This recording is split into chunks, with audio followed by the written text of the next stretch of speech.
Yes, so we have. Hi, this is Trinesha Catrell, and welcome to First Love Yourself, where love, life, and Christ combine. I am so grateful to have you here on this journey of self discovery and empowerment with me. In today's video, we are going to talk about prep. Sorry, I got to do this. I think I made it worse. I don't have anything to clean the screen. I'm so sorry. We got to get this together. I feel like that helped. I just be doing the most with my phone sometimes, and so that's why I would say that. But all right, now that we are clear and you can actually see me. Hi, this is Trinesha Catrell. Welcome to First Love Yourself, where love, life, and Christ combine. I am so grateful to have you here on this journey of self-discovery and empowerment with me. In today's video, we are going to talk about prep. But before we get started, if you're new here, go ahead and give me a thumbs up and subscribe to the channel so you never miss out on more uplifting and empowering content like this. So get comfortable because we are about to get into it. Let's go. Okay, so earlier today, I am doing all the things that I got to do. I'm reading the Bible, the norm, listening to motivational, inspirational stuff, trying to gain more knowledge to obtain it. And knowledge without implementation or utilization is useless. And so as I'm learning this different knowledge, I'm trying to write down notes and think of things that I could do to improve upon myself. And so I wrote down this method that I think will be really helpful. It's like a compilation of like different methods all together. And so so as I'm writing down this thing, I put prep. So prep, the P stands for preparation. It's preparing for the things that you pray for. Sometimes we'll pray for things and we'll be like, God, I just want to have a better job. God, I just want to, be in a relationship. I want to grow my business. But you're not utilizing QuickBooks to already run your business now to keep up with the stuff for when tax time comes so that you could actually keep track of the things in a good way. You're not actually getting mentally, physically, and emotionally prepared for a relationship, so God can't send you somebody because how he gonna send you somebody and you gonna mistreat them? God can't give you a better house if you not cleaning the house that you already in. God can't bless your bank account when you already splurging and you don't know how to be a good hundredaire. How you gonna be a good thousandaire or millionaire? So sometimes we'll ask God for things that we're not preparing for. And we'll be like, oh, God will just give it to me just because I asked for it. Like, no, you got to be in preparation. You got to be like, okay, I want this thing, so I got to get my house in order. I gotta really do the things that I think that are necessary for me to be in this relationship, for me to be in a new house, for me to be in this Porsche 911 coupe. I'm gonna have to do the things that I need to do in life to really get prepared for this thing because God can't just give it to me just because I asked. I really have to clean the house if I want a better house. I really have to have boundaries within my life for myself if I'm thinking about having boundaries for other people. I can't just say, "Oh, I don't want you to do this," but I don't at the same time I don't respect or honor myself. That's not how it works. You got to already be doing some of the things that you want in another person for yourself. You already have to do that in friendship and relationship, whatever ship it is that you're trying to sail on. You're going to have to just be like, all right, I got to do better in this area. And it's not a beat up session. It's not where you go and you just harp on all the mistakes that you made in the past. That's like the thing that I will always do in the past. I'd be like, I did this wrong, that. Like I would pick apart everything and go in detail. Like I'd be going deep. Like, oh my gosh, I made all these mistakes in my life. And I really had to like take a second and be like, okay, I acknowledge I did these things wrong. Now what can I do in the future to be a better person? Like what can I do going forward? Because I can't change the past. I can only move forward. I can only control what I do in the future from now on. And when I mess up again, like every human does, doing one thing that's wrong, I can't be like, oh man, I made this one mistake. I gotta be like, okay, tuck and roll. Like my uncle always says, I'm gonna have to tuck and roll the situation. I'm gonna have to be like, all right, I tripped, stumble, get back up, keep on walking, keep on rolling, and keep on doing the things that you got to do in life because life goes on. I have, so there's several things that happen in life sometimes, and you just have to keep going. You have to remember that even when you're sad, even when you're going through things in life, you have to keep going. You have to give yourself grace and the opportunity to cry, to feel however it is that you need to feel. I have cry sessions all the time. And I be feeling so much better after I'd have cried. But that's what you gotta do. That's how it be sometimes. You just gotta be about that and then keep it moving. And so that's one thing that really helps me. And the next thing is you gotta remove the things that don't serve you in your personal life, in your personal growth, your business, and your relationship.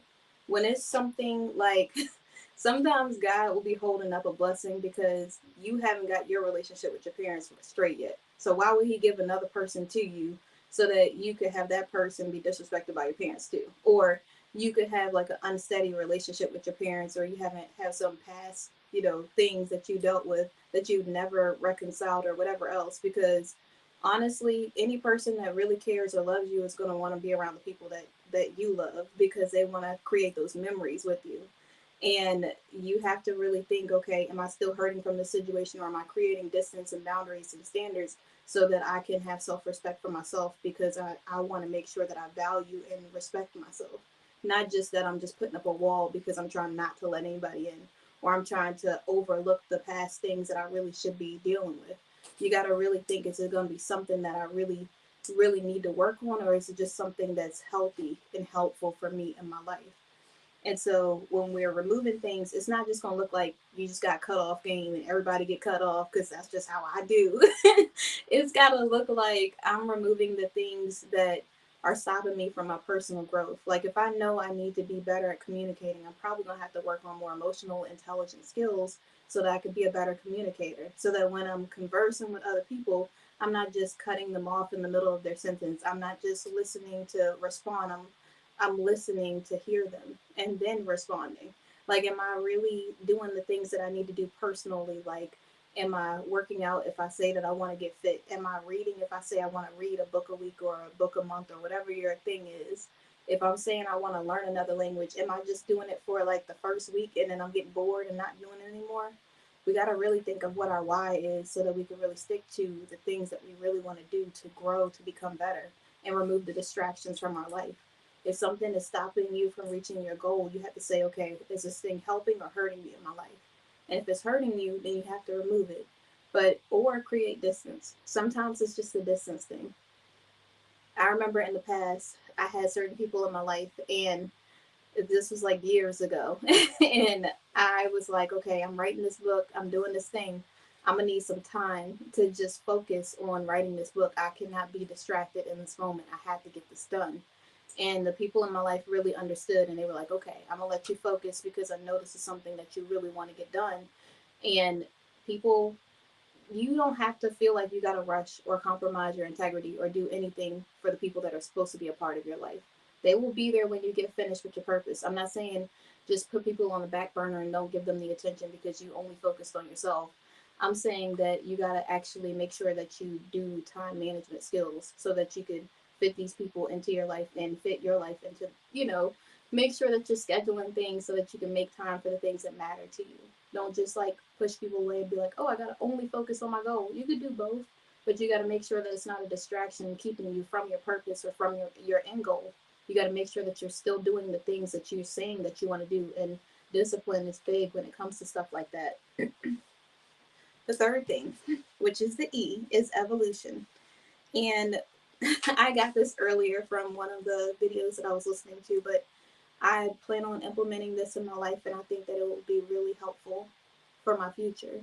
And so I was listening to Jim Quick. For those of you that don't know, he's like a huge, huge person when it comes to knowledge, when it comes to learning new skills and becoming better, like a rapid reader, or learning different techniques so that you can improve in your life. And so one of the methods he has is the 3 powerful strategies for personal evolution.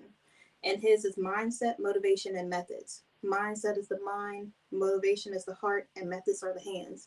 He says these are the 3 things that can hold you back and keep you stuck in life, or they can improve you in life. But it's your mindset, it's the way that you're thinking about how you're going to change things for the better in your life. And so as I'm reading it, I'm like, oh my gosh, I'm about to be reading a book a week. Like in my mind, when I start learning stuff, I'm just like, I have these, I don't want to say unrealistic, but my standards be up here for the things that I'm trying to accomplish. And then I'd be like, hold on, I really, in real life, want to read a book and a half a week. I don't know if I want to read a book a week, but I could definitely do a book and a half. That way, when I'm doing other stuff, I don't feel overwhelmed. I'm not, because I could go through a book a week, but it's overwhelming to me, especially if it's something else that I'm trying to get done, like project wise, or I'm working on my business or something. And so a book and a half a week is more like my style. 2 weeks is like, okay, I got lackadaisical. And I just was like, all right, I'm going to read this book here and there when I feel like it. I'm going to read like 50 pages today, and then I might not read a page tomorrow. So, so I have to be really intentional about setting goals and making sure that I'm sticking to it so that I can finish the things that I'm saying that I want to do in life. And so you really have to think of what's your motivation on on a scale of 1 to 10. Like, do I really, really want this, and why do you want it that badly? And when you write it down, you got to think of, he says, the lie. The lie is the limited ideas entertained. That's why most of us stop doing things, because we are lying to ourselves, saying that we can't complete it, saying that it's impossible. Like, no one's been in a healthy relationship. I can't be in a healthy relationship, when the whole time you could be in a healthy relationship. We could be saying, oh, there's no way I could be a billionaire because nobody in my family is a billionaire. And the whole time, you the first billionaire in the family. Like, sometimes we be really like diminishing our own capacity and not believing that we are really that person. And I think it's time for us to change our mindset, our perspective, and really start to love ourselves and understand that we can accomplish anything we put our mind to. We just have to believe it. Believe it and receive it. I just had to be corny for a second. I had to do it. Okay, and then the last thing is the P, is P for power. Because ambiguity, which is like when you're like seeming disinterested, or like you have this like apathetic mindset to where you're feeling like, oh, whatever, it's whatever, I kind of want it, I kind of don't want it. And you just feel like you really don't have no real motivation to get towards your goal, or really go for the things that you really want in life. And I think it's important for us to remember that knowledge being implemented really breeds a lot of power. Knowledge is power, and truth, you have to put truth to power. And the Bible says that you have to speak truth to power. And scripture says that the truth shall make you free. Sometimes when we are lying, with the limited ideas entertained, when we are telling ourselves that we can't do the things, we forget the power that we have behind our purpose. We forget that we all have a gift. We all have like a mission while we are on this earth, doing something to help and advance things for the better. But it's really our choice to make a good decision or a bad decision. It's our choice to say, okay, I'm going to do things to improve the world. I'm going to be that person that just hold everybody back. So you have to really decide and say, hey, I really want a better life. I really want to put in this prep work. I'm really trying to prepare for a better position in life. I really want to live the life of my dreams. I really want to be motivated. I really want to change the life of my children. I really want to have my nieces and nephews and the people that come up behind me to know that, hey, it's possible to do all the things that you want to do in life. Like, I'm not going to be the only person in a healthy relationship. Everybody in my whole family is going to be in a healthy relationship. We're not doing this no more. Like, everybody in my family, listen, people might have been players from the Himalayas back in the day, but what we about to do now is we about to really love on each other the right way. Like, we are so much stronger together than we are apart. And when we realize that, we can reach our fullest potential. And so it's time for us to really change things. If we want this money, you really want to be rich, we can't be poor mouthed in it. We need to be out here talking about all the money we about to get. So we about to change everything. And it really starts with us. So put in the work and get ready, because temptation, past, everything that you've been through in the past is going to try to make you feel like you can't do it. But you have to remember the reason why you are. You have to remember that you really can accomplish everything you put your mind to. You have to remember that if you just keep believing, just keep going. And one pro tip before I get off this video that they said earlier, in like when you're stuck in your life or you're feeling like you don't have the motivation to go on, is to do one small thing. And this isn't like a new thing or a new concept. James Clear came up with it in his book talking about atomic habits.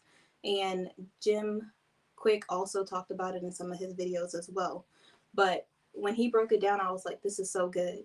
Like, I feel like everybody needs to know this. He said that When you do one small, minute thing, like the smallest thing that you could possibly do to get towards your goal, you can accomplish it. And it's not just that saying. He gave an example. He said, it's like if you want to be a reader, what you should do is you take a book, you put it on your nightstand. The book's on your nightstand. Okay, now that the book's on your nightstand, you pick it up. That's another small thing. Now that you picked it up, open the book. That's another small thing. Now that you opened it, read one line. Every step that you just did was something small that's obtainable that you can accomplish. Do something like that that you know you will win at. And it'll give you more motivation to keep going so that you'll be able to accomplish the things that you want to do in life.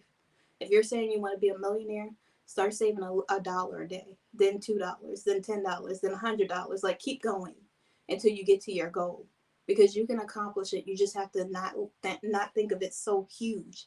Sometimes we think about our big hairy goals like, oh yeah, I want to be a billionaire, but you got to actually do the steps along the way to get there. And so when you're in the process, remember that you can accomplish anything you put your mind to. Just do it one step at a time and keep going towards your goal. Put in that work. You could do it. Don't let you get in your own way. Sometimes we are our biggest enemies. We just have to remember that we can achieve anything we put our minds to. You got this. God got you, and you got this. So keep pushing, keep going. Don't give up. And I will see you guys on Friday. For those of you that don't know, I do videos on Mondays and Fridays, live Mondays and Fridays for the month of April. And I will do like a short. I'll probably put it on like my story on Facebook, and I'll probably put it on shorts on YouTube. But for those of you that want more videos, in the meantime, you can go to at Trinesha Catrell on YouTube to watch other videos, catch up on those lives, whatever else, and support the channel. Thank you so much for watching. I will see you guys soon. Bye.